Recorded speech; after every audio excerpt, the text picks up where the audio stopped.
Le premier péché doit avoir précédé le choix d'Adam et Ève de pécher, puisque le tentateur dans le jardin était déjà mauvais avant de parler à Ève. Il n'existe aucune preuve biblique d'un quelconque péché ayant précédé celui de Satan.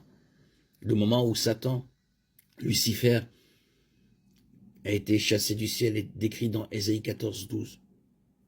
Comment es-tu tombé du ciel, étoile de l'aurore, fils de l'aurore? Tu as été abattu à terre, toi qui affaiblissais les nations. Certaines versions, comme la Nouvelle Bible du roi Jacques, utilisent le mot « il est important de noter que le péché de Lucifer a précédé le péché de l'humanité ». Nous savons d'après Romains 5, 12, 21 que tous les hommes et toutes les femmes de l'histoire, à l'exception bien sûr de Jésus, ont été pécheurs à cause du péché d'Adam. Puisque le péché de Lucifer a précédé celui d'Adam, il a également précédé celui du reste de l'humanité.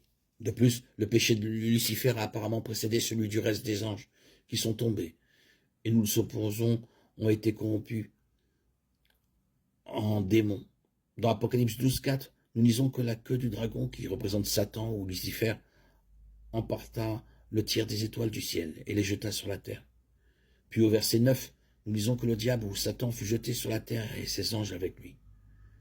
Ce passage parle de la chute de Satan, qui a pris le pouvoir sur la terre.